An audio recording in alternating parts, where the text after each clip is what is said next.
The $50 billion lie. Panama's water crisis is worse than they tell you. By the time the bids hit seven figures, the queue had stopped pretending to move. A captain stared at his screen as a single transit slot sold for more than his crew's annual payroll. He could wait 2 weeks, sail around continents, or gamble everything on one auction. Here's where it gets interesting and expensive. The hidden bill isn't a headline, it's math you can feel. Start with roughly $270 billion in annual cargo that depends on Panama's timing. Push just a 15–20% cost shock across that flow, auctions, detours, fuel, inventory, finance, and you're staring at $54 billion in extra cost each year. Or build it bottom up, $3–4 billion in auction premiums during dry seasons, $15–20 billion in detour fuel and insurance when strings swing to Suez or the Cape, $10–12 billion in inventory and financing to pad buffers, plus congestion, damage, and markdowns that stack into the teens. That's the $50 billion lie called temporary, paid like a subscription. Spread across 130 million US households, it's roughly $350–400 a year, about $1 a day, quietly added to appliances, groceries, and delivery fees. This isn't a drought story, it's a design problem with a ledger full of optimism. The canal that feeds America's coasts is running dry while fees, drafts, and schedules contort to hide it. Who knew this was coming? Why didn't they act? And how far does the cost spread? Let's rewind, then follow the water. The lie exposed, not a weather glitch, a system failure. Start with the math. Every time a ship climbs through the freshwater locks, millions of gallons leave the watershed forever. The original Panamax chambers take roughly 26 million gallons per lockage. The expansion's Neo-Panamax path, despite water-saving basins, draws far more per vessel. On busy days, the canal drinks 7 billion liters from Lake Gatún, a rain-fed bowl that also supplies drinking water to Panama City and Colón. Rainfall fills it, locks drain it. Gravity does the rest. When the rains falter, El Niño arriving late, ending early, the deficit shows up in steel and schedules. Draft limits come first. A 50-foot draft becomes 44. Suddenly a container ship drops stacks, a bulker leaves grain behind, a tanker lifts lighter. Then the daily transits shrink. 36 becomes 32, then 24, then at the tightest point, plans for 18. The Canal Authority frames it as temporary, seasonal, manageable. Meanwhile, shippers feel it as a throttle on tonnage, and the throttle is tightening faster each year. But hold on, the market's reaction tells a different truth. When regular booking evaporates, auction slots explode. In the worst weeks, one Neo-Panamax Fast Pass sells for nearly $4 million. Panamax slots clear at $1 million plus. That's not weather, that's scarcity being priced in real time. It's desperation pricing, pay now or miss the season. Insurers notch up risk, carriers slap on emergency surcharges, and fuel budgets balloon as captains redraw routes. Each day of delay compounds costs, crews, charters, missed berths, overtime at ports trying to catch up. Papered optimism persists.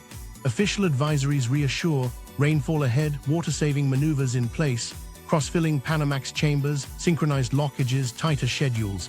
Those steps help, but the gauges don't lie. Lake Gatún slips to historic lows, recovery arrives late and leaves early. The pattern repeats, draft down, transits cut, auctions spike, again and again across recent years.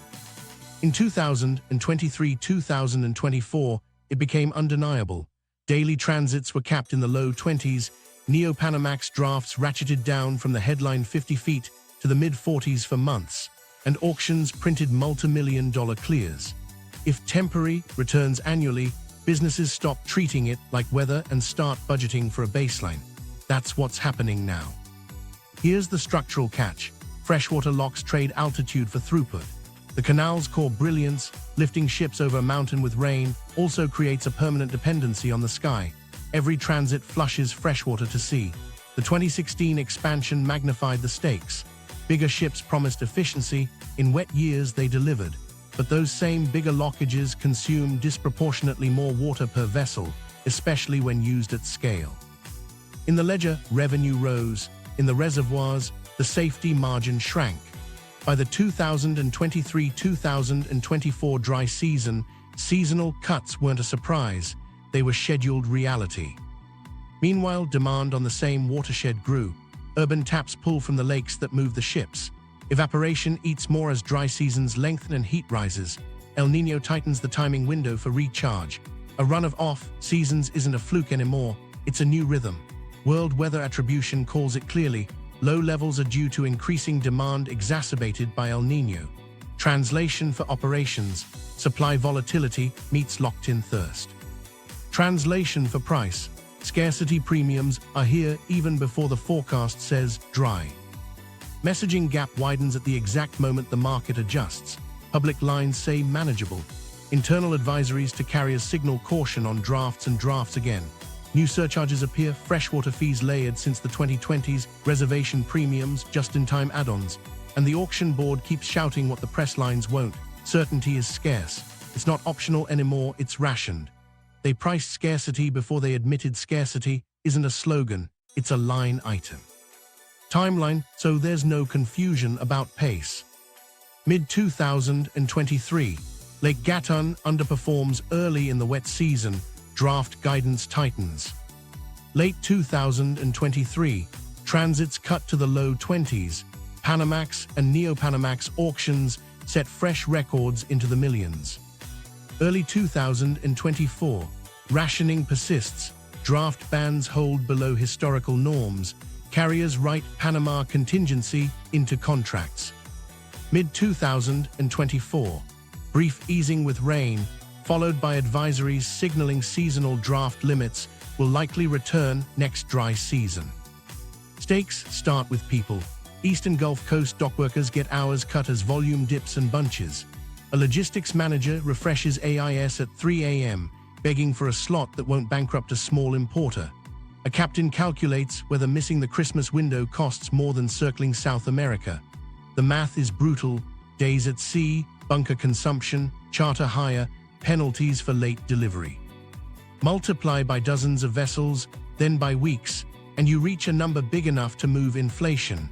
Losses don't reset with the rain, they roll forward into contracts and prices. Action on the water looks like triage.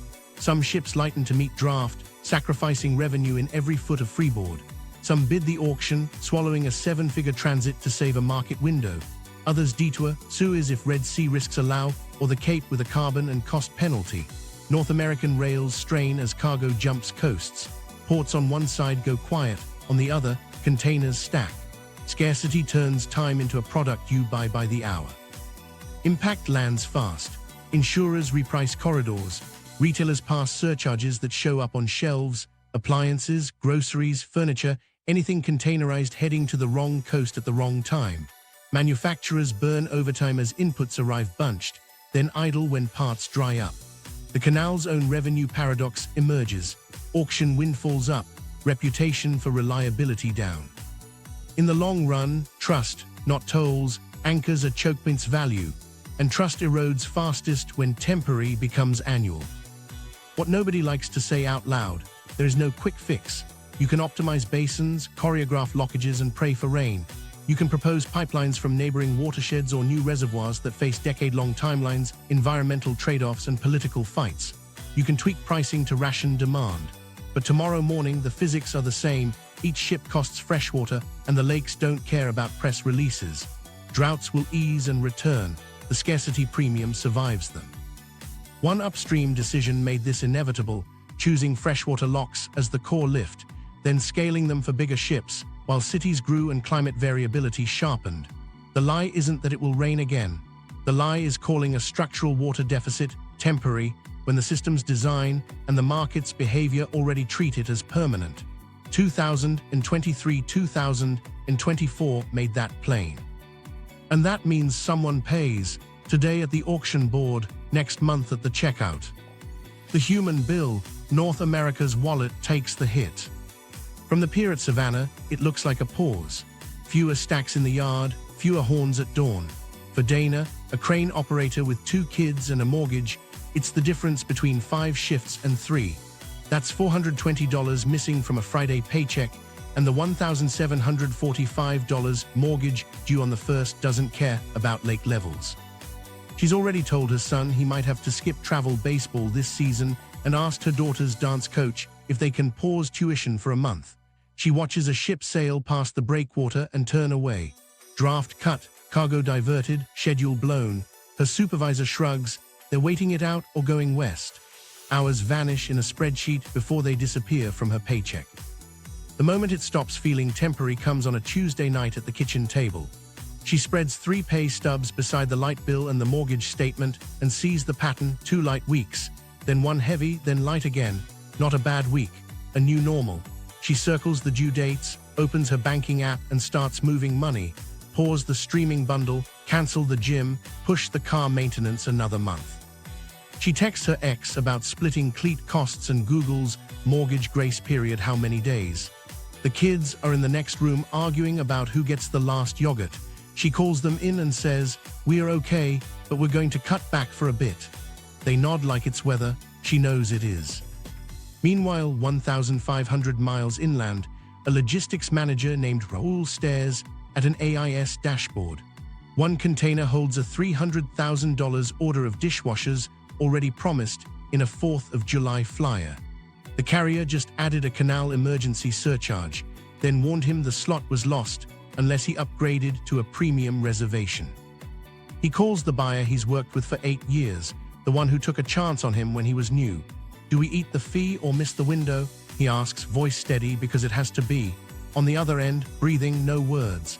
He fills the silence with numbers, lead times, detour options, the premium for a guaranteed slot, and hears himself negotiating against physics. 30-second stretch.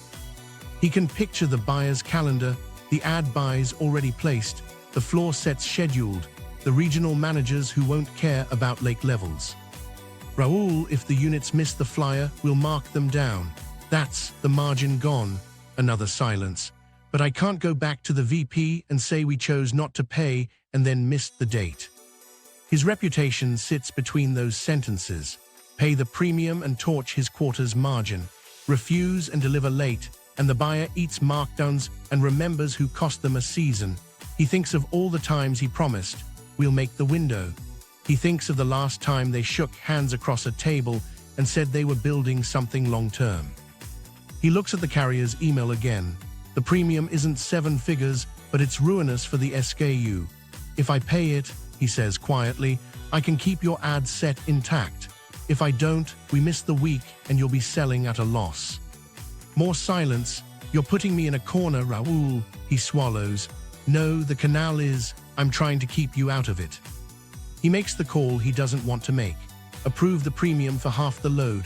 Split the risk. We'll rail the balance if the slot falls through. He knows half measures don't impress VPs. He also knows the buyer will remember that he bled to protect the date. The email he sends to finance has a new subject line he never wanted to type: "Margin sacrifice to protect delivery window, Panama." On the Gulf and East Coasts, port calendars get weird. Not slow, lumpy. Tuesday is dead. Thursday explodes. Crews go home early one week and burn overtime the next to clear a pile of boxes that all arrived together because 3 ships finally snagged crossings within 48 hours. That volatility ripples through drayage. Truckers accept short, cheap moves just to keep wheels turning, then sit unpaid when a vessel misses its pilot slot and everything slides a day. Here's where it hits your cart. Retailers fold surcharges into the price. It starts subtle, $1.20 more on a microwave, a few cents on a can of tomatoes, but the pattern is steady.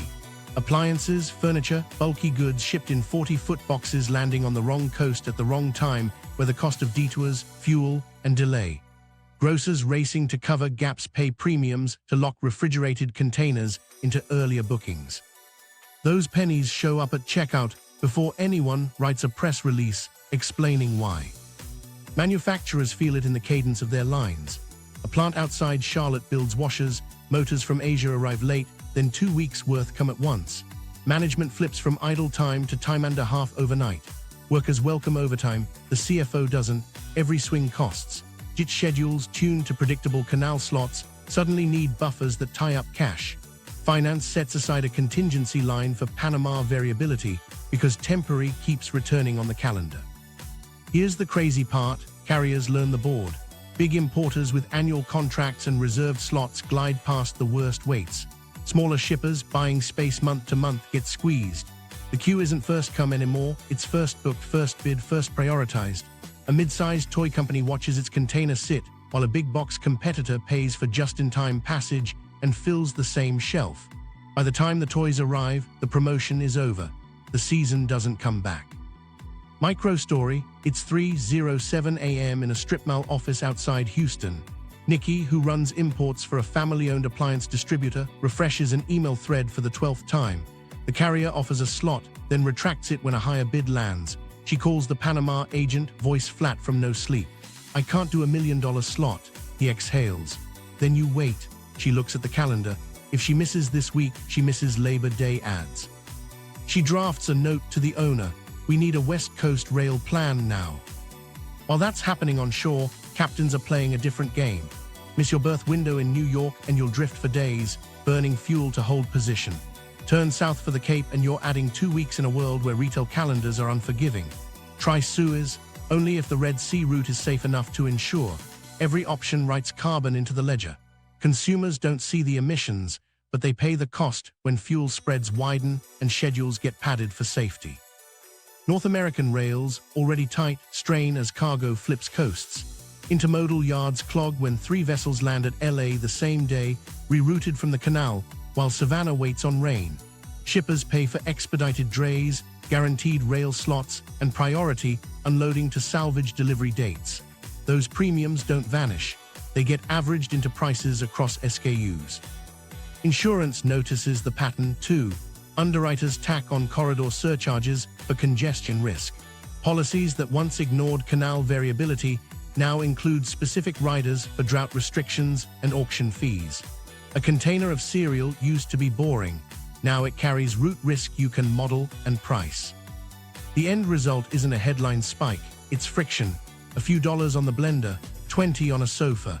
A quiet reshuffling of where companies place inventory and which coast gets the next distribution center. Resilience costs money. The canal's auctions might buoy revenue, but the bill lands in paychecks, invoices, and the small print on your receipt. How the canal drinks, freshwater locks with a thirst. To understand why the bill keeps growing, we need to see how the canal drinks. The Panama Canal isn't a sea-level trench, it's a staircase of freshwater. Ships don't sail across, they're lifted. Gravity does the lifting, and every lift is paid for in lake water that never comes back. Start with the anatomy. On the Atlantic side, the old Panamax flight steps ships up toward Lake Gatún. On the Pacific, Miraflores and Pedro Miguel step them down. The expanded Neo-Panamax lane runs parallel bigger chambers with water-saving basins that recycle part of each fill. In both systems, the principle is the same. You open culverts, let water rush in from a reservoir, equalize levels, move the ship, then drain to the next chamber or eventually the sea. No pumps. No external energy, just head pressure and careful timing. Lake Gatún is the heart, an artificial inland sea created by damming the Chagas River more than a century ago. It's supposed to hover near target elevation for safe operations. In dry years, it sags. In wet years, it recovers. Ulhajuela upstream adds storage, but these are rain-fed bowls and they're shared. Panama City and Colón drink from the same lakes that lift container ships. Hydropower pulls from them too. When one user takes more, the margin for the others shrinks. Now the thirst. Each Panamax chamber needs on the order of tens of millions of gallons to fill. A complete lift and descent adds up to dozens of millions per ship, even with cross-filling maneuvers that shuffle water between the twin lanes to save a few lockages, worth every day. The Neo-Panamax locks are larger. Their water-saving basins capture and reuse a big slice per cycle, but the math still lands higher per vessel because the chambers hold more. Under heavy Neo-Panamax traffic, total daily consumption jumps even if the number of transits looks stable. Here's where design meets today's climate. In the old operating rhythm, long rainy seasons refilled the lakes reliably, covering the withdrawals and then some. El Niño years always pinched, but the next wet season made up ground. Lately, the pattern has shifted. The rainy season starts late, ends early, and repeats weaker more often. Heat raises evaporation off the lake surface. The recharge window narrows while the faucet and the straw both widen. More urban taps, bigger ships, steady demand. Operationally, the canal team squeezes every drop. Cross-filling at the Panamax locks moves water sideways instead of dumping it out. Simultaneous lockages push two ships through one chamber when beam allows. Sequencing is optimized so gravity falls are used efficiently, and Neo-Panamax direction is timed to conserve more in the basins. In really tight weeks, they throttle transits at peak evaporation hours and hold draft tight to keep lake levels stable. These are smart, hard-won tricks, and they buy time. They don't mint new water. Meanwhile, the gauges tell the story. In the worst months of 2023-24, Lake Gatún sat at or near record lows. Draft reductions followed, then daily transits came down. The drop wasn't just the absence of rain, it was the exposure of a system that must spend water to work. And because the same system must also supply cities, the canal authorities face a blunt hierarchy: drinking water first, navigation second. When forecasts show El Niño intensifying, uncertainty migrates from meteorology to finance. There's a quiet irony. The expansion's water-saving basins were a leap forward, but the very success of enabling bigger ships made each mistake in timing more expensive. In wet stretches, Neo-Panamax throughput felt like a triumph: more cargo per crossing, fewer ships per ton, less congestion. In dry stretches, the same scheduling shifted the draw toward larger, lumpier gulps. Efficiency at the ship level can still be fragility at the watershed level. Zoom in for a human moment. A hydrologist at the canal checks the morning radar loop, the 24-hour inflow estimates, the evaporation model. Her board shows the booked queue, the distribution of Panamax versus Neo-Panamax, and the potable demand from the city grid. She adjusts the day's slot mix, shaving a few Neo-Panamax transits to protect tomorrow's lake elevation target by a fraction of a foot. That fraction is the difference between keeping draft steady for 7 days or cutting it by 2 inches this weekend. 2 inches translates into containers left on the dock or grain left in the silo. Her cursor hovers, she clicks. Meanwhile, something else is happening upstream. Deforestation and land use changes alter runoff timing. Harder, shorter storms can dump water that runs off quickly instead of soaking and feeding the lakes evenly. It looks dramatic on a satellite image and underwhelming in a reservoir a week later. Storm intensity doesn't equal reliable recharge. Timing and distribution matter as much as totals. This is the moment everything changed for how the canal thinks about water. The realization that design can't outrun hydrology. You can lengthen vessels within the lock's envelope. You can fine-tune auctions and slots, but the system's currency is freshwater, and the exchange rate with the atmosphere is getting worse. That's not a forecast, it's what the meters already show. They built a marvel, they also built a dependency. Before climate norms shifted, that dependency felt safe. Now, every ship's lift has a shadow cost the basin can't always afford. 2016 expansion, bigger ships, smaller safety margin. 3 years before the drought alarms, the ribbon was cut and the horns blared. The third set of locks opened, and the first Neo-Panamax container ship slid into a chamber that felt like the future. Wider gates, deeper sill, a promise baked into every speech: more cargo per vessel, fewer ships for the same tonnage, better economics for everyone. For a while, it looked true. To understand why that victory hid a risk, we need to stand on a catwalk above Agua Clara and watch one full cycle. The new locks use water-saving basins, 3 per chamber, stepped like terraces. When a ship rises, water cascades down from the lake, but before you drain it to sea, you shuffle much of it sideways into those basins. Then you pull the saved water back up for the next ship. It's elegant. It's real conservation. And yet, the volumes involved are still enormous, because the chamber itself is enormous. From the boardroom, the math looked ironclad. A single Neo-Panamax crossing could replace multiple smaller ships. The canal could double effective capacity without doubling transits. Toll revenue would rise with vessel size, while the total number of lockages held steady. In wet years, that logic produced record guidance: more slots, higher allowable drafts, celebratory notices about 50 feet through the new lane.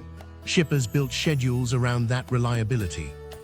Ports on the east and Gulf coasts expanded to catch the flow. But there was one problem the spreadsheets couldn't smooth. Hydrology doesn't scale like steel. The basins recycle a lot of water, but not all. Each bigger lift still draws more fresh water than an old Panamax lift.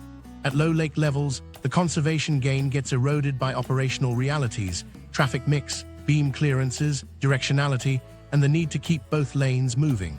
When demand peaks, the savings get consumed by throughput. The margin that used to hide in wet seasons shrinks. What nobody knew at the time was how forgiving the weather window had been. Early expansion years coincided with decent rains. The lake recovered, drafts stayed generous, planners believed the new equilibrium was stable. Carriers ordered bigger ships tailored to Panama's new envelope. Port cranes got taller. Importers shifted contracts east to capture the cost break. The system re-optimized itself around Neo-Panamax as the default. Meanwhile, auction mania began to flicker, then flare. The new lane added a premium product, guaranteed time on a bigger ship that unlocked retail calendars. Reservation prices crept up, then spiked during tight weeks. The authority layered in just-in-time services and differentiated booking periods. Revenue climbed, another apparent validation. But on the water, captains noticed a subtle change. Reliability bent first, then occasionally snapped.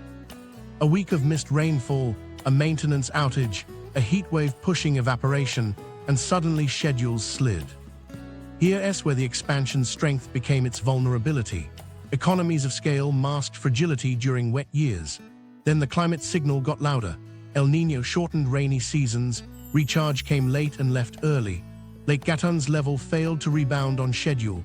Drafts ratcheted down, transits were capped, and the very ships that had made the business case began bumping into physical limits.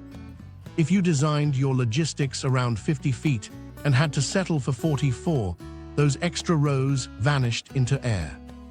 Microstory captures the pivot. In 2019, a retailer's Asia, Savannah String celebrates its first run of Neo-Panamax vessels clearing at full draft. Transit times tighten predictably, inventory turns improve. In 2023, the same string hits repeated draft cuts. The line drops containers in Cartagena, books an emergency rail bridge from LA to Atlanta for overflow, and pays for a last-minute auction slot to rescue a Black Friday window. The CFO opens a new expense code called Panama Mitigation. It doesn't close again. Meanwhile, something else was happening inside the canal's control tower. Dispatchers learned to choreograph the lanes like a concerto, sequencing ship sizes, alternating directions to optimize basin reuse, and cross-filling the legacy locks to skim a few more virtual transits worth of water.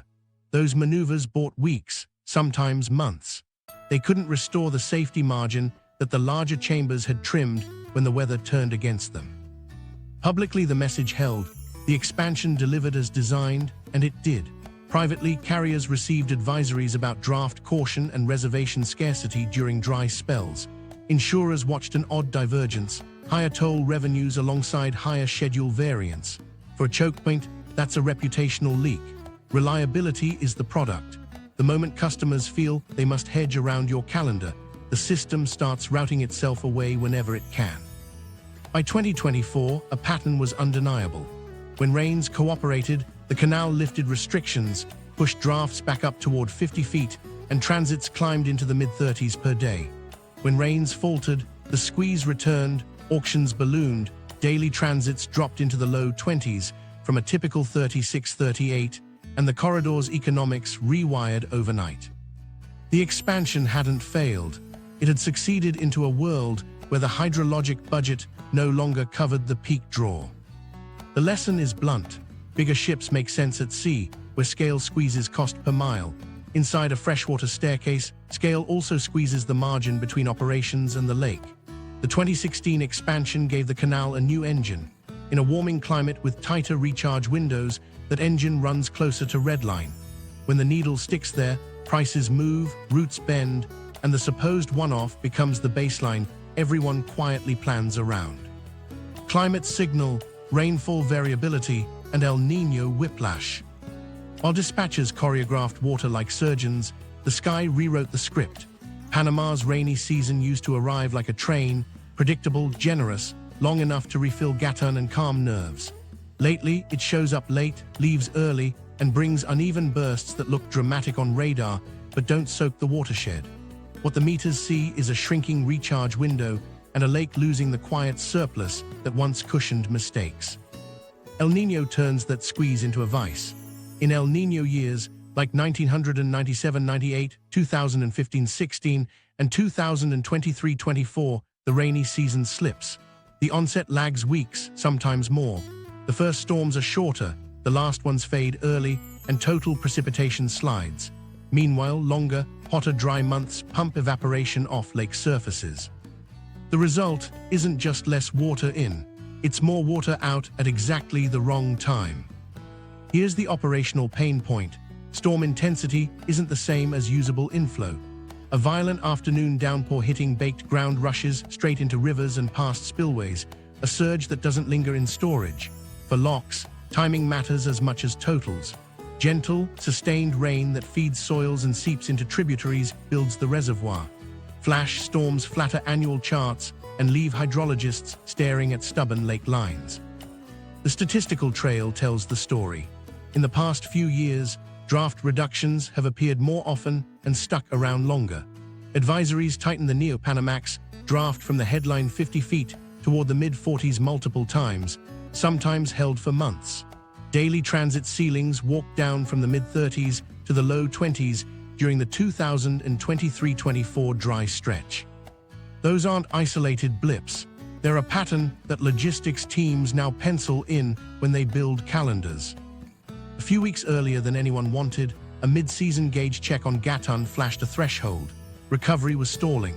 Maintenance windows that seemed fine in April suddenly looked risky in June. Carriers got quiet emails, plan around limits, reconsider loads, book reservations earlier.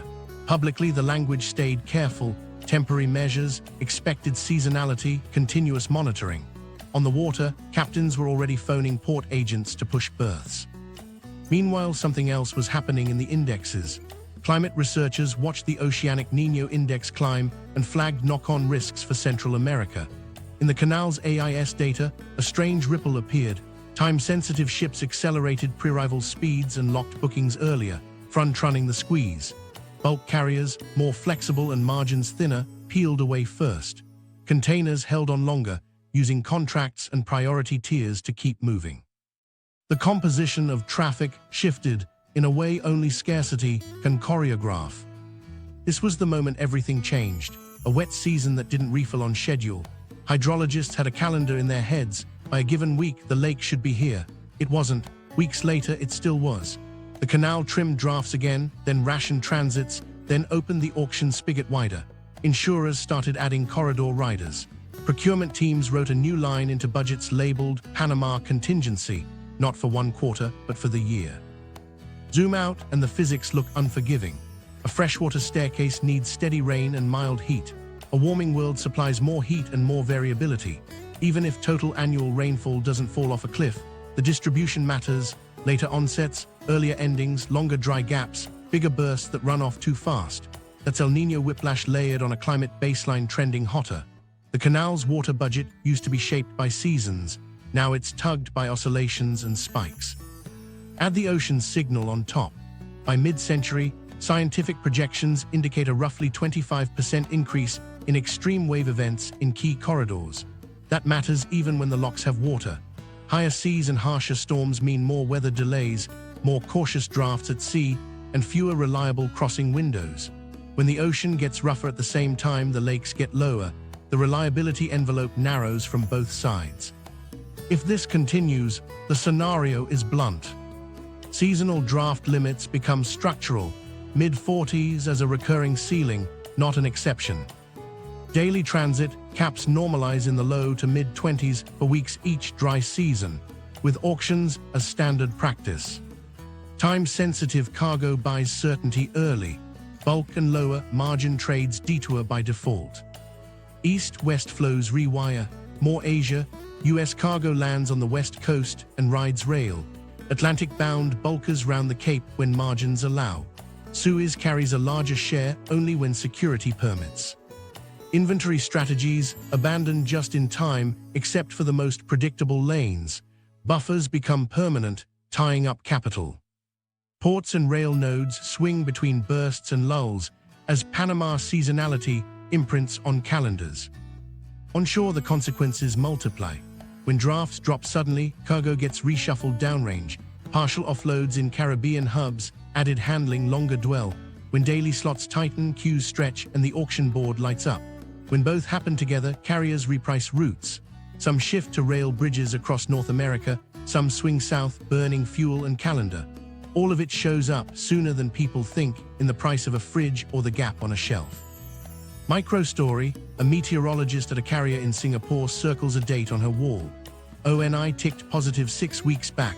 Panama's rains are underperforming. Risk curves say queue lengths will jump.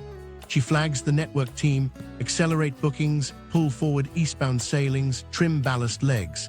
When the canal publicly tightens a week later, her ships are already at anchor with reservations in hand. The board congratulates her.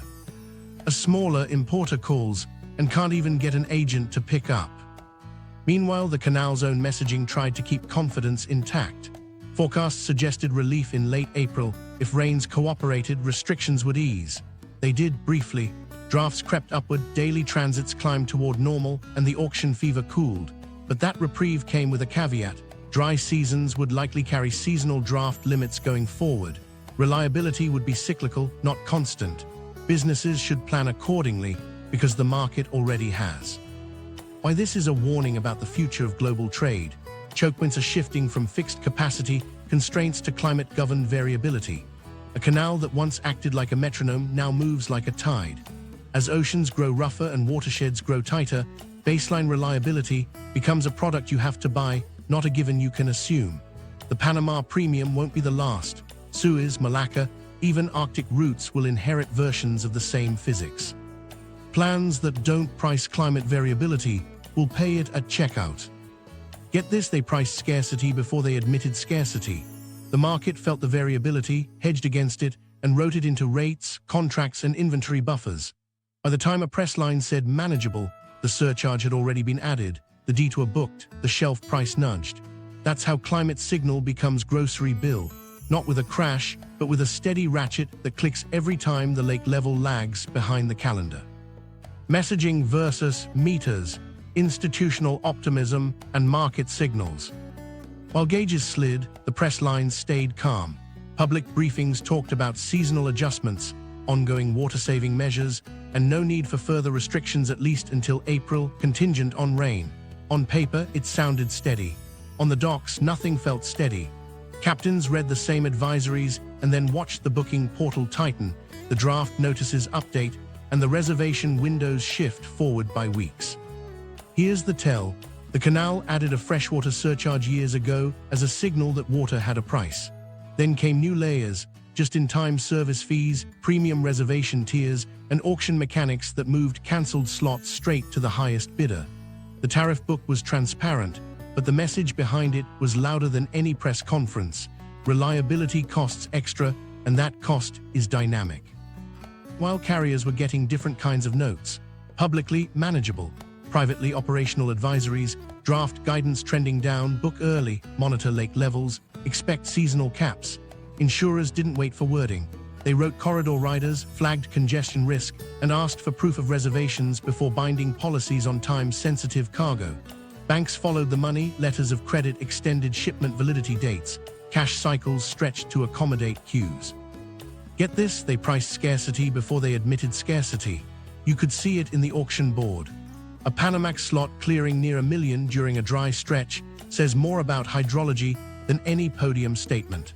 A Neo-Panamax fast pass closing near $4 million during peak season tells retailers which calendar wins and which one becomes a marked on aisle. Unknown to most shoppers, the signals cascaded through contracts. Priority clauses kicked in for LNG and LPG when windows mattered.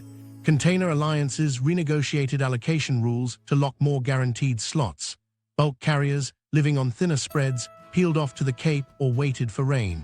The mix shifted because the price of certainty eclipsed the price of time for some and not for others. That's how markets talk when the meter reads low. There was another kind of optimism at play: guidance. As scattered showers lifted lake levels, advisories raised daily transits, nudged drafts upward, and pointed to a return toward 36-38 vessels per day when hydrology allowed. All true in the moment, but the fine print mattered, contingent on forecasts, subject to water conservation, seasonal draft limits may apply. The words were careful, the market heard the caveat. Seasonal limits weren't a one-off. They were a new normal, with a polite tone. A micro-story from a carrier sales floor makes it plain. A mid-tier importer asks, should we pay for a guaranteed slot or gamble on first come? The rep doesn't cite the press release. He opens a dashboard showing recent lake levels, ONI lag, and auction histories by weekday. If you're shipping refrigerators for Labor Day, you pay. If it's garden hoses in October, you wait. That's risk triage built from meters, not memos. Meanwhile, the canal worked the levers it controlled. Cross-filling saved a handful of transits worth of water per day. Simultaneous lockages shaved gallons. Directional sequencing squeezed more efficiency from the basins. Ops teams published monthly summaries explaining the strategy, the capacity bands, the planned maintenance. The transparency was real and useful, but operations can't print rain. Every line ended with the same hinge, if precipitation arrives as forecast. Cross-town, procurement teams updated playbooks. Contracts added Panama clauses, auction fee sharing, reservation-proof deadlines, split risk on draft-related offloads. Retailers inserted triggers that shifted inbound flows to West Coast gateways when Gatún crossed a threshold. Not because of a statement, but because the last 3 dry seasons taught them what to expect when the curve bent. This was the moment everything changed for trust. Reliability is the asset of a ChokePoint. When customers quietly build detours into their base case, your brand bleeds even as your auction revenue climbs. The canal's own treasury felt the paradox, tolls and incidentals up in tight weeks, overall throughput down, and a forecast acknowledging potential seasonal draft caps in future dry seasons. Markets understood. This wasn't a PR cycle, it was a water cycle you could hedge but not spin. So the language diverged. Institutions spoke in reassurance to protect confidence. Meters spoke in feet and inches. Shippers listened to the feet and inches. They didn't stop using the canal, they stopped assuming it. That small semantic shift, assumed to hedge, moved billions. It rerouted cargo, raised inventory buffers, and nudged prices.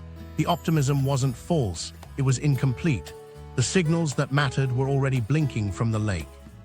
The detour, Cape, Suez, rail, or wait. While they were smoothing the message, captains made a brutal choice: queue detour or break the voyage in two. Waiting looked cheapest on paper, anchorage fees, crew wages, daily charter ticking, but every extra day risked missing a berth window and cascading into another week of drift outside the destination port. A ship in a queue burns less fuel, but the calendar burns faster. Suez dangled as the straightest alternative for Asia, East Coast runs. On a normal map, it's a neat line through the Red Sea and Mediterranean, around the Azores, and down to Savannah or New York. On a risk map, it's different. Insurance premiums jumped when security deteriorated. Masters weighed the odds. A predictable canal fee plus war risk riders and schedules still intact, or a cheaper route that added time and fuel but avoided hotspots. Some liners split their bets, flagged fastest strings through Suez, slow lanes around Africa. Cape of Good Hope was the old-school answer. Turn south, ride the swell, add close to 2 weeks. Fuel becomes the villain, heavy weather, long legs, and bunker prices that breathe with geopolitics. Emissions spike with every extra day at sea, forcing operators to buy offsets or accept higher carbon intensity on quarterly reports. The green math collides with the retail calendar. You can explain a higher footprint to investors. You can't explain empty shelves on Black Friday. There was a fourth path: break the voyage. Offload on the west coast, then rail and truck to the east. It sounds simple until you count the hands. Every lift adds risk and cost. Terminal handling, intermodal transfers, yard dwell, drayage at both ends. North American railroads sell premium intermodal capacity, but those slots were already tight. A sudden surge of rerouted boxes turned expedited into expensive, and even then, terminal congestion stretched delivery windows. Therefore, inventory buffers vanished. Just in time quietly morphed into just in case. Risk managers who once shaved days from supply chains began adding them back. The cost of capital rose on the balance sheet as safety stock sat in warehouses, but the cost of running lean in a world of ChokePoint roulette felt worse. The spreadsheet started to carry a new line: resilience premium. Micro story: in an ops room overlooking a trading floor, a carrier team stares at 3 clocks. Option 1, wait 7 days for a canal slot and hit the east coast right on the holiday cutoff if nothing slips. Option 2, sprint to Suez, pay the riders and land 2 days early. Option 3, flip to Los Angeles, rail to Chicago, then truck south and east, arriving a week safe but at triple the inland cost. The commercial lead taps the calendar. Miss Christmas and we miss margins for the quarter. They route through Suez, then by weather routing to shave 6 hours in the Med. The margin survives by inches. Meanwhile, West Coast ports felt a ghost of the pandemic. Not chaos, whiplash. 2 rerouted strings land the same day, chassis pools tighten, rail ramps back up, then silence for a week. Longshore crews pivot from overtime to slack in a single rotation. East Coast yards felt the inverse, work evaporating on Monday, slammed on Thursday when a lucky batch clears Panama and 3 ships tie up together. Fuel planners recalculated constantly. Detours mean different bunker profiles, different ports of call, different spreads between very low sulfur fuel oil and alternatives. A decision to round the Cape locks in a fuel bill you can't unwind. Some lines slowed steaming to save fuel, then lost the savings paying overtime at destination to catch up. The ledger punished indecision more than risk. Emissions accounting complicated every move. Corporate climate commitments didn't pause for drought. A Cape leg could blow a quarterly intensity target. Procurement officers found themselves trading $1 million auction slot against an internal carbon price, real money, now versus reputational cost later. Some firms paid to guarantee a transit and bought offsets anyway, treating both as insurance. U.S. rail and port bottlenecks strained when cargo shifted coasts. Inland hubs like Chicago and Memphis became pressure valves. When they worked, detours turned into credible playbooks. When they hiccuped, small importers got buried under storage fees while big box contracts cleared lanes. The hierarchy hardened, contracts beat hope, guarantees beat patience. Unknown to most shoppers, these choices rewired product life cycles. Fashion missed seasons, so capsules shrank and basics swelled. Furniture moved to longer lead times with prepaid deposits. Appliances leaned into regional warehousing to buffer delay. The canal's squeeze reached living rooms through design decisions as much as price tags. Those choices ripple into daily life faster than you think. A fridge arrives on time because a ship paid a 7-figure fast pass. A sofa shows up late because its vessel waited for rain. A grocer keeps strawberries stocked by pre-buying rail slots months in advance. Every fix costs someone. Every delay prices uncertainty into the cart. And here's the quiet outcome the spreadsheets didn't predict. Reliability became a product you purchase, not a baseline you assume. The detours taught buyers that time has a toll, and the cheapest line on the map isn't the cheapest path through a ChokePoint that drinks the sky. The basket of goods, where prices move first. Those choices don't float in spreadsheets, they land on shelves. Start with the easy-to-spot items, containerized consumer goods. Electronics ride fixed launch calendars. Miss a firmware drop or a seasonal ad slot, and price protection evaporates. A laptop line that expected a smooth Asia, Savannah string suddenly pays a reservation premium or detours to Los Angeles and rails east. The extra lifts add handling and damage risk, so retailers pad orders and lock earlier bookings. That cost shows up as $20 here, $50 there, buried in new model, pricing that's really a freight tax. Furniture feels it next. Sofas and dining sets consume cubic meters, not just weight. Draft cuts force vessels to prioritize lighter, higher-value boxes. Bulky SKUs get bumped or transloaded. A sectional promised in 8 weeks becomes 12 unless the importer pays for a guaranteed slot. Showrooms respond by asking for deposits and extending lead times. Delivery fees inch up, framed as white glove, but covering the canal's variability baked into inland legs. The buyer doesn't see Gatun's level, they see available in October. Apparel is trickier. Fast fashion thrives on speed, basics survive delay. When reservations tighten, capsules shrink and core lines swell. A brand quietly cancels a colorway that won't arrive in time and doubles down on black and white that can miss a week without losing relevance. The markdown rack tells the story, late-season pieces priced to move because the shelf life burned at anchor. Meanwhile, perishables pay to cut the line. Refrigerated containers carrying fruit, meat, or frozen foods can't loiter. Grocers agree to premium bookings and just-in-time fees months ahead of the dry season. A pallet of berries is no place to learn patience. The premiums ripple, strawberries arrive steady while canned goods drift. Consumers complain about a few cents more on produce, while a tin tomato creeps quietly upward after 3 detours and a missed berth.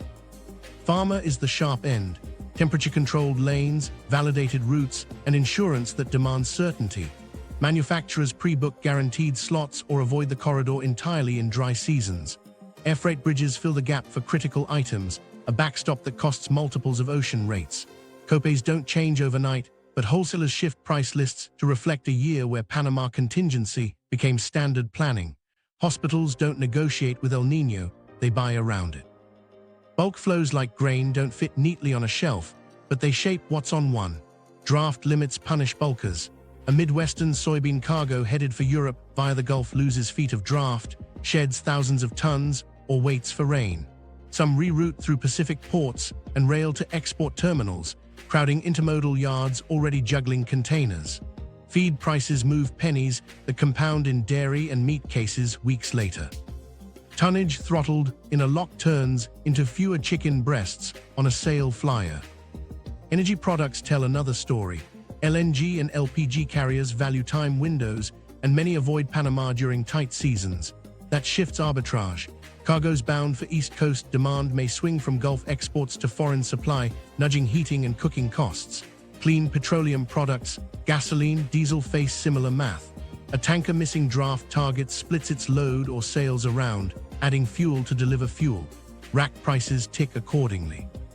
East versus West Coast pricing splits widen. When the canal pinches, West Coast ports recover traffic and local inventories feel flush. East Coast warehouses ride the lumpy cadence of auctions and weather. Trucking realigns. Carriers reposition equipment, chasing higher-paying lanes tied to detours.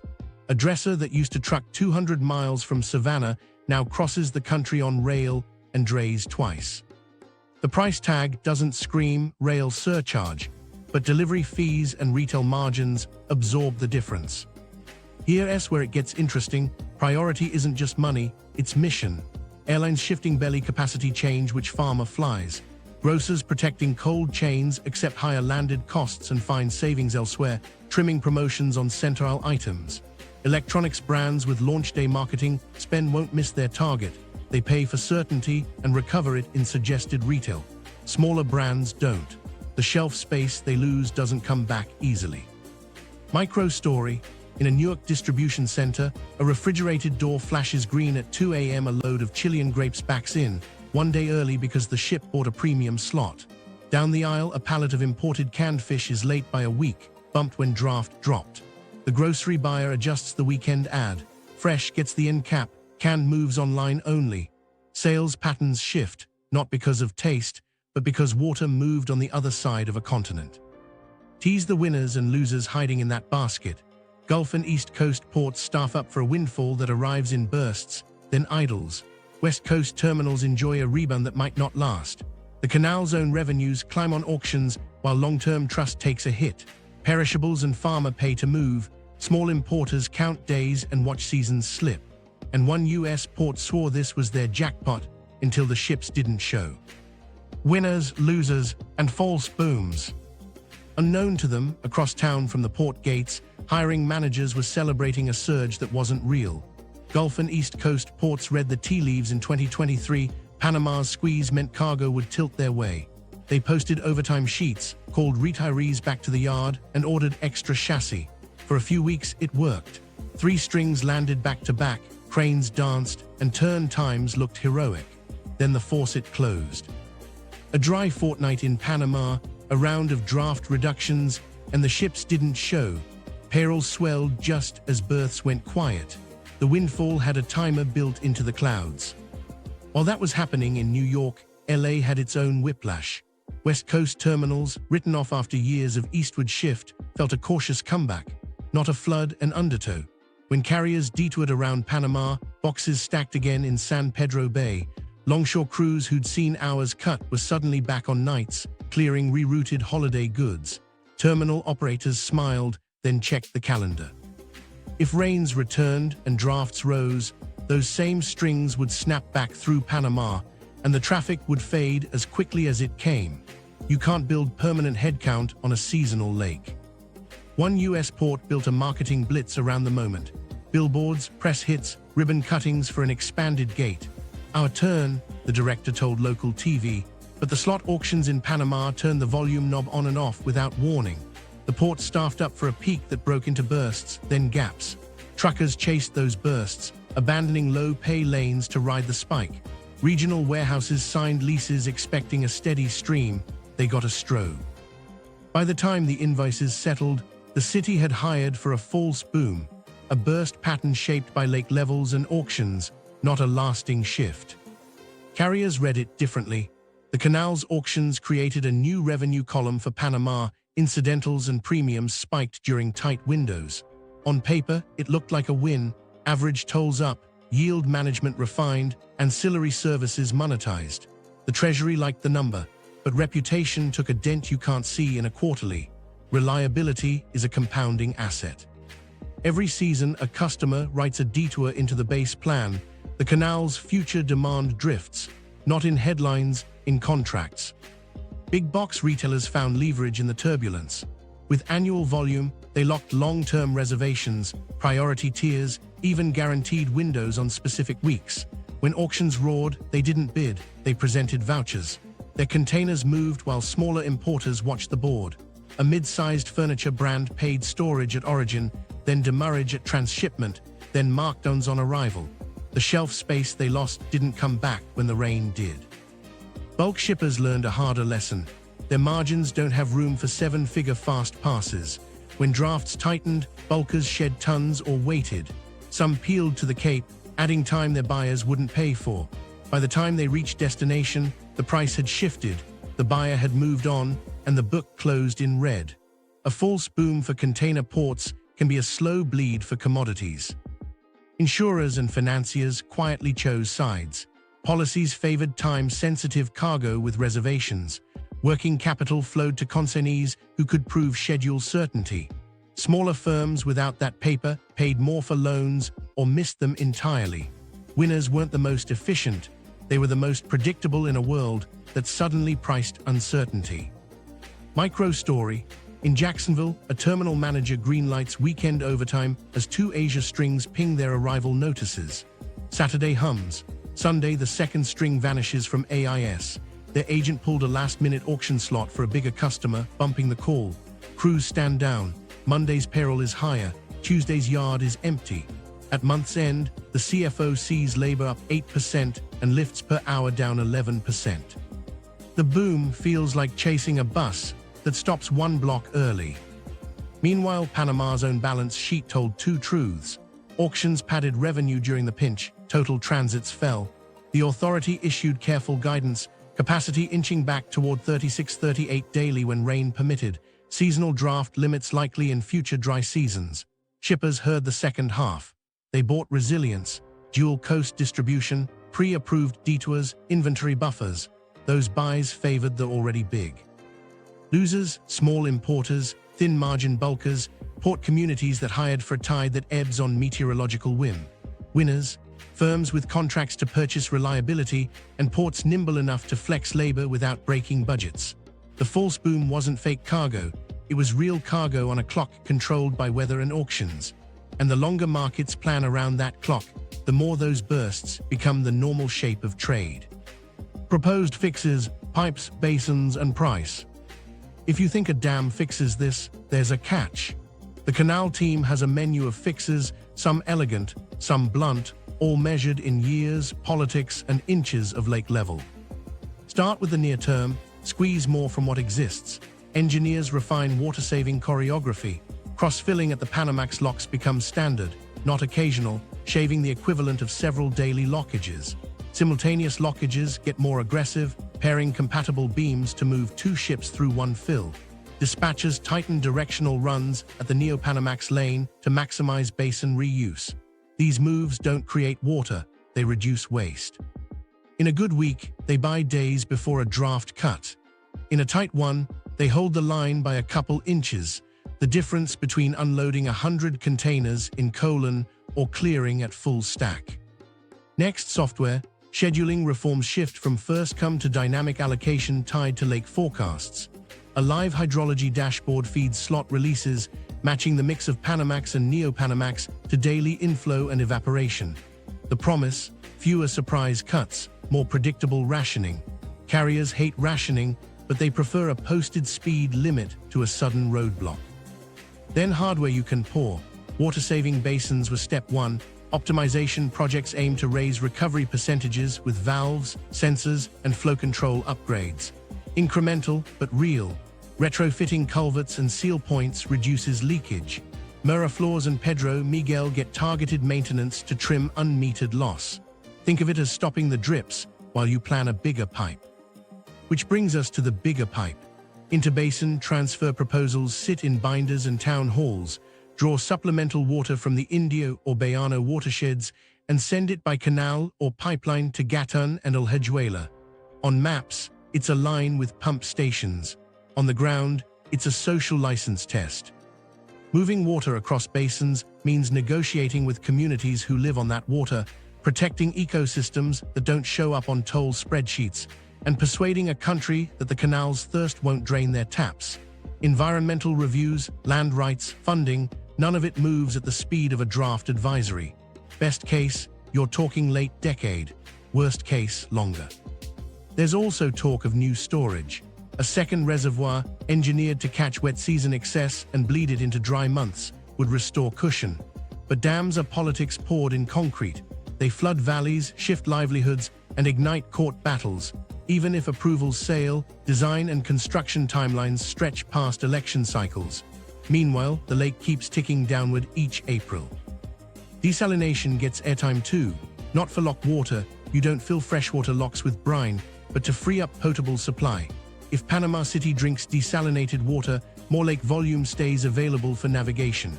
The math can work on paper, but the cost curve bites.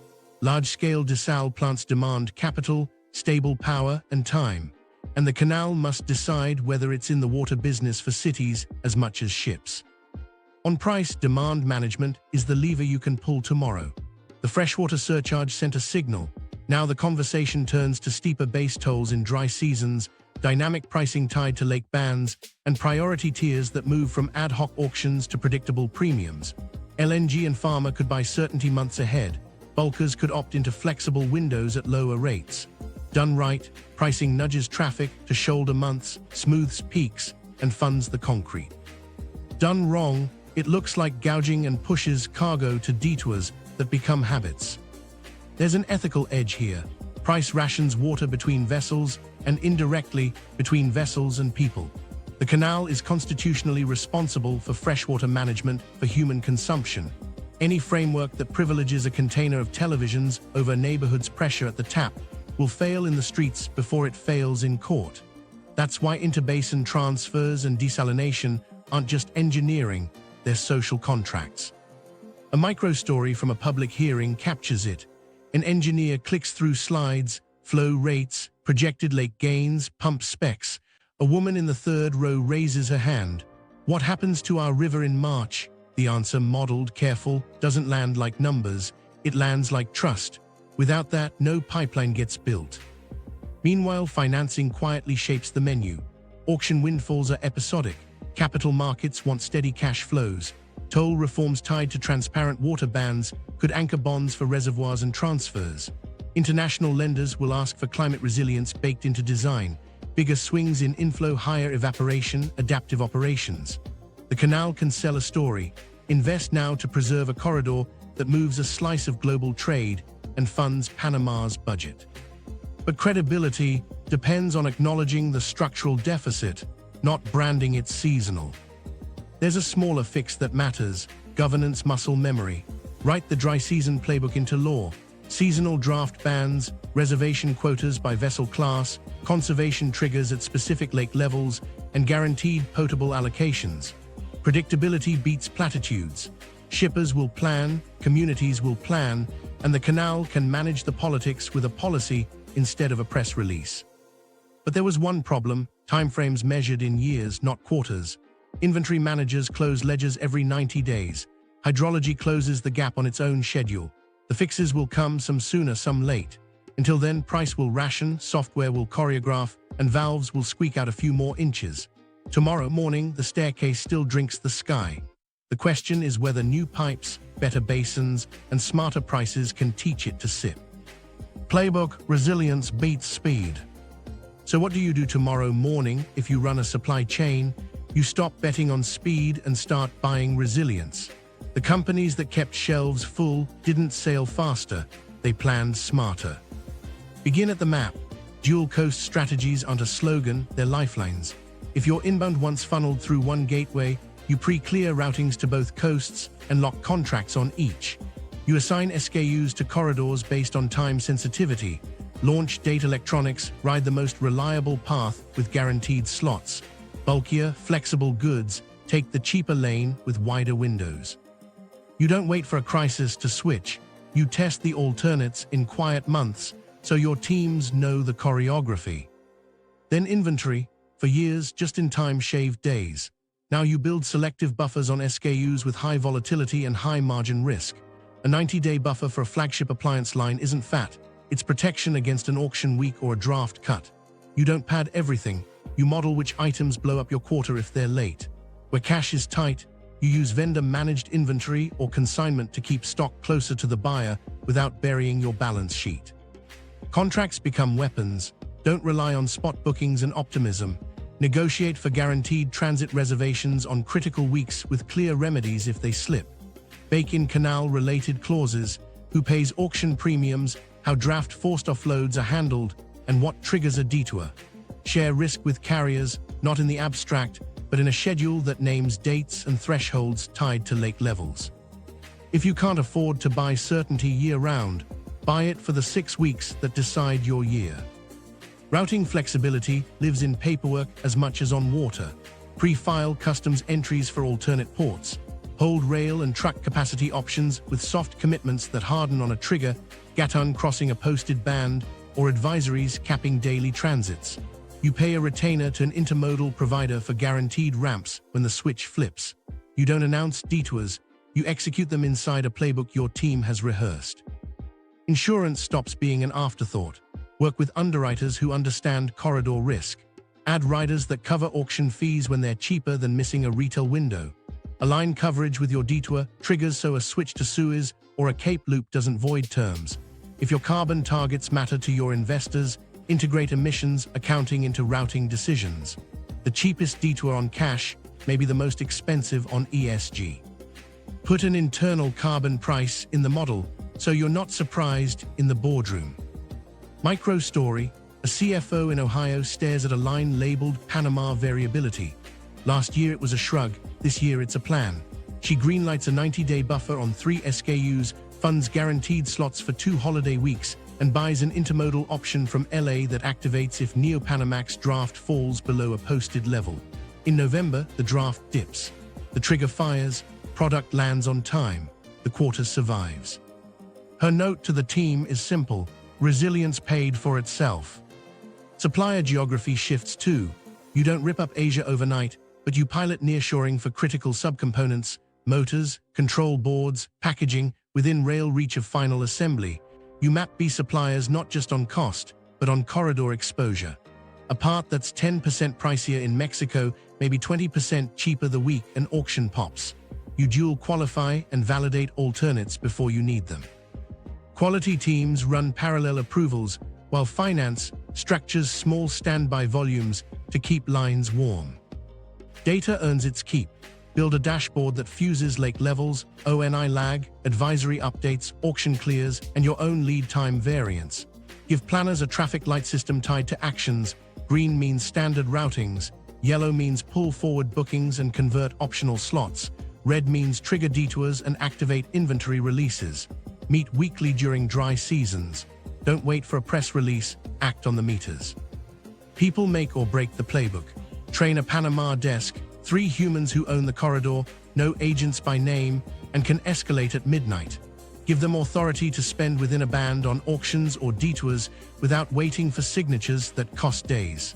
Reward them for hitting on time in full. not for shaving pennies in a week when the lake is low. There's a cultural shift hiding in all this. Speed used to be the metric, certainty is the new one. You'll be tempted to cut the buffer the first time rains return and drafts rise. Don't. Treat resilience like insurance. You complain until the day you need it, then you swear you'll never drop it again. Write it into budgets. Investors prefer slightly lower, steady gross margins over sharp peaks and valleys tied to a watershed. Meanwhile, share what you know upstream and down. Suppliers can stage production if they see your triggers. Retail partners can plan promotions if they understand your protected windows. When the canal loosens and daily transits lift, you don't rush to strip safeguards. You reset calmly. The sky will squeeze again. Businesses adapt. They always have. The ones that win in this new rhythm don't outrun the storm, they root around it on purpose. And just as they settle into that discipline, geopolitics taps the glass. Geopolitical shockwaves. Who gains leverage? Businesses adapt, but geopolitics never stays still. When a freshwater staircase starts rationing time, nations shuffle for advantage. The squeeze in Panama doesn't just move boxes, it shifts leverage. Mexico feels the first tailwind. LNG and refined products flowing from the US Gulf to both coasts suddenly matter more. When Neo-Panamax drafts tighten, some LNG trains skip the canal altogether. Cargoes that would have crossed to Asia chase nearer markets, and Mexico's Pacific terminals, Manzanillo, Ensenada, even nascent LNG export ideas, look less like side bets and more like safety valves. Pemex and private refiners see an opening. Supply short hops beat long detours when calendars pinch. Now add factories to the map. China's manufacturers looking to de-risk schedules eye Mexico as the nearest extension cord to the US market.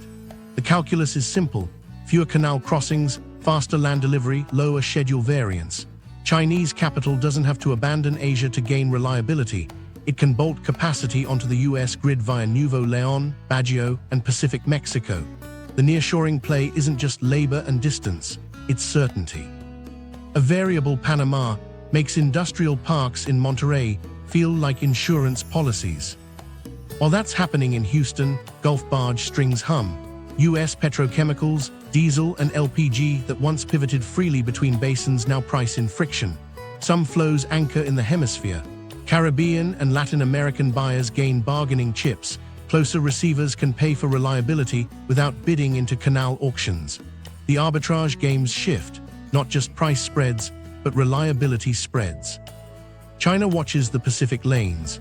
For years, Beijing's strategy banked on diversified access, Pacific megahubs, manufacturing deep in the Pearl and Yangtze, and contracts with terminals up and down the Americas. A variable Panama adds urgency. Chinese-backed logistics parks in Mexico and the Gulf become more valuable as staging points. Rail links from Pacific Mexico into the US interior gain strategic sheen. Factory footprints can slide north without abandoning Pacific gateways. Nicaragua's canal daydreams pop back into headlines, not as a shovel-ready plan, but as a reminder that ChokePoint's right politics. The quiet advantage. Building capacity in Mexico lets Chinese brands ship by truck and rail into the US without betting their quota on a lake level. Meanwhile, the Red Sea turns route maps into risk matrices. Suez gets spotlighted as the other fragile hinge. If both canals wobble, one to drought, one to conflict, Cape routes normalize for some trades. South Africa's bunkering hubs get busier, West Africa's ports pitch for transshipment. Insurance houses gain quiet power, writing the rules of which Detour is even bankable. Underwriters become de facto gatekeepers to trade lanes.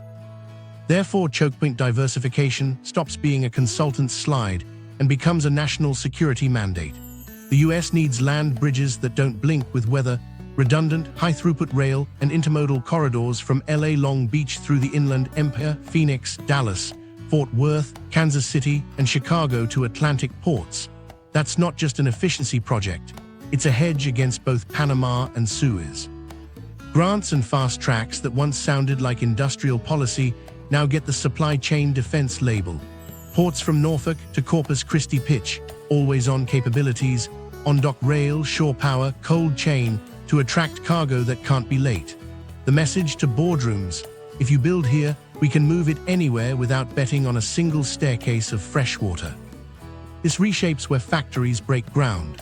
Site selectors add a new column next to labor and taxes. Canal exposure. Assembly that relies on Atlantic deliveries from Asia shifts toward the US West and Southwest with guaranteed rail east. Suppliers sensitive to launch dates, electronics, pharma devices, cluster near resilient intermodal hubs. Mexico's Pacific Corridor, from Tijuana to Lázaro Cárdenas, gains leverage as a plug-and-play extension of US distribution. The new question is, how cheap is production? It's how certain is delivery. Micro story. In a windowless room at a Gulf Coast energy major, a trader circles two dates on a whiteboard. A winter cold snap in Europe and an El Niño pinched Gatún.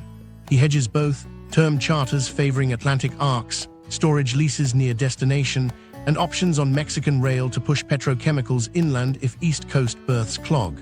When Panama loosens briefly, he doesn't unwind, he layers redundancy. The bonus that lands in March is labeled basis captured, not luck. Latin American neighbors calculate too. Colombia's Caribbean ports angle for more transshipment. Costa Rica and Guatemala sell assembly near US time zones, less exposed to canal timing. Panama itself threads a needle. It must reassure shippers while convincing citizens to back water projects with social trade-offs. Its diplomatic stock rises with every smooth season and dips when advisories stack. Sovereignty over water becomes the central plank of economic diplomacy. Europe reads the map differently. With Suez risk in the foreground and Panama variability in the background, some importers tilt back to US Gulf and Atlantic suppliers for grains and fuels. EU industrial buyers test dual sourcing that trims exposure to Asia, Atlantic via tight canals. Not deglobalization, rerouting. Northern ports push for rail corridors to balance Mediterranean risk. Brussels' carbon border rules quietly amplify the calculus. Cape detours carry emissions penalties on paper as well as fuel receipts. In Asia, Japan and Korea double down on term LNG that doesn't rely on Panama for winter peaks, locking Pacific sources and insisting on firm delivery windows. Southeast Asian exporters angle into West Coast US routes with integrated rail agreements, promising port-to-store guarantees that hop the canal entirely in dry months. Reliability sells. Governments pitch corridors as brands. Unknown to most voters, militaries update playbooks. Logistics planners model contested sea lanes and climate-stress chokepoints in the same breath. Exercises add scenarios where aid, fuel, and spare parts route around canals for months. Pre-positioned stocks shift closer to Atlantic and Pacific nodes with redundant lift. The quiet lesson from Gatún's levels: a drought can strain readiness as surely as a blockade. Defense logistics circles the same conclusion as retail: build redundancy on land. Then there's the data layer.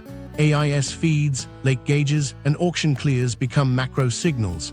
Hedge funds watch canal reservation patterns to front-run retail and energy spreads. Central banks peer at throughput as a proxy for inflation lag. When drafts climb to 50 feet, optimism catches a bid. When they slip, the Panama Premium creeps back into models. Policy desks brief ministers with a chart that looks simple: a blue line for lake level, a red band for draft caps, and a green bar for daily transits. The story they tell is leverage moving with water. We started with a price at checkout. The geopolitical bill shows up in where factories break ground, which ports get deepened, and how nations define security. A canal that drinks the sky now writes terms into treaties and term sheets. Treat this as a warning about future supply chain architecture. Build routes that work when canals wobble, or pay a premium forever. And the players who win aren't just fastest or cheapest.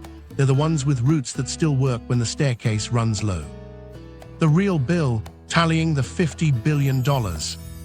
We started with a price at checkout. Now count it cleanly. The bill isn't one headline number, it's a stack that grows every time lake levels lag behind the calendar. Direct costs first. Auctions aren't theory, they're line items. A Panamax fast pass clearing near 7 figures, a Neo-Panamax slot pushing into multi-millions during peak weeks. Those premiums cascade into contracts. Add reservation fees, just-in-time surcharges, and tugs and pilots priced higher under tight conditions. Waiting isn't free. Charter hire ticks daily, crew costs accrue, and bunker fuel burns to keep generators running at anchor. Detours multiply fuel bills, Suez adds days and insurance riders, rounding the Cape adds weeks and weather routing. Draft cuts force partial offloads at hubs, adding handling and storage. Insurers reprice the corridor, policies carry congestion riders and require reservation proofs, lifting premiums across fleets. Some that over a season, across hundreds of sailings, and the toll column quietly bloats. Indirect costs sit one step off the water. Inventory write-downs sting when seasonal goods arrive late. Holiday lines hit shelves after the ad window and convert into markdowns, lost margin masquerading as promotion. Manufacturers eat overtime to recover schedules once inputs finally clear. Idle assembly lines aren't cheap, and neither is rebooting them. Wage volatility ripples from ports to warehouses. Overtime one week, cut shifts the next. Financing costs stretch as cash cycles lengthen, letters of credit extended, receivables aging while boxes drift or reroute. Smaller importers pay more for working capital when lenders bake canal risk into rates. And every partial offload or rail bridge introduces damage and shrink, another drip in the bucket. Public costs don't show up on a balance sheet, but they're real. Emissions climb when ships detour thousands of miles, and companies buy offsets to backfill climate pledges. Communities near ports feel the oscillation, noisy bursts of truck traffic and yard light pollution, then sudden lulls that starve hourly workers. Food prices pass through in cents that add up. Grains throttled by draft become feed input spikes that turn into dairy and meat bumps weeks later. Local utilities shoulder variability when the canal conserves water for people first. Good policy that can still require emergency spending for alternative supply. One detail proves crucial. If you treat each dry year as a one-off, you'll miss the compounding. Repeated dry seasons turn temporary measures into baseline planning. Businesses start budgeting for auction weeks, whether they use them or not. Procurement bakes detour options into contracts. CFOs carry Panama variability, reserves that occupy capital all year. That's not hypothetical. Retailers and carriers have already created expense codes and clauses that didn't exist before 2023. The cost of uncertainty is now an annual subscription. Let's track a single product to see the ledger fill. A mid-range refrigerator leaves Asia bound for the US East Coast. In a wet year, it sails Neo-Panamax at or near full draft, clears on schedule, and trucks 300 miles to a store. In a tight season, the ship books a reservation premium, splits load at a Caribbean hub to meet draft, then rails from Los Angeles after a West Coast discharge. Add auction share, transshipment handling, intermodal uplift, extra dray, and a modest insurance rider. The retailer doesn't itemize any of that on the price tag. The sticker creeps up by $40. Multiply by hundreds of thousands of units across categories, and you're in the billions. Meanwhile, reliability gets monetized. Big box contracts secure guaranteed slots. Their landed cost rises less because they bought certainty early. Smaller importers ride spot and pay in delay, demurrage, and markdowns. That spread is a hidden transfer. The canal's auctions and surcharges raise revenue during tight weeks, but throughput drops and some cargo migrates away whenever it can. Reputation trims future volume in quiet ways. A string reassigns, a schedule widens buffers, a ship class avoids the corridor in dry months. The bill for that shows up later in economic gravity that shifts trade flows. Count the columns over a year, tolls and incidentals up in tight windows, but overall carrier costs higher from detours and delays. Shippers, financing and inventory costs elevated, public emissions and community impacts absorbed without a single invoice. Analysts stitch those together and land near the same conclusion. The global bill clears tens of billions when scarcity becomes standard. That's how a seasonal adjustment becomes a structural surcharge on the world's shopping cart. So define the lie. It wasn't the physics. The staircase always drank fresh water. It's the framing that called recurring deficits temporary, while budgets quietly adapted, inventories thickened, contracts hardened, and auctions normalized. The market already priced the truth. Reliability here is scarce, and scarcity is expensive. Where does this leave us? With a corridor that still moves a vital slice of trade, now attached to a climate meter that resets the economy every dry season. The canal will ease and squeeze in cycles. Fixes will come in years, not quarters. Until then, the real bill is the premium we pay to live with a blueprint built on rain. We opened with a number that didn't feel real until you did the math. A $40, $54 billion annual surcharge riding on a canal that drinks the sky, roughly $1 a day for every US household. That isn't a blip you can wait out. It's a bill you already pay, folded into appliances, groceries, delivery fees, and the overtime you work because inventory came late and left early. Here's what it means for you. The price of certainty is now part of the price of everything. When Lake Gatún misses its marks, your blender costs more, your sofa ships slower, your groceries reshuffle, and your paycheck gets whiplash as hours lurch between empty yards and midnight unloads. Your budget didn't change, the water did. Treat this as a warning about the future, not a headline about last season. Climate isn't just warming, it's weaponizing variability. The same physics squeezing Panama will visit Suez, Malacca, and even the Arctic. Choke points are shifting from fixed capacity to weather-governed reliability. If we build supply chains that assume yesterday's certainty, we'll keep paying tomorrow's premium, quietly, relentlessly, at checkout and on pay stubs. There will be fixes, pipes, basins, pricing, land bridges, but they arrive in years. The dry seasons arrive on time. Until resilience is engineered into the system, scarcity will be sold to the highest bidder and averaged into everyone's receipt. So remember the lie and the ledger. They called it temporary, your costs treated it as permanent. Gut punch so it sticks.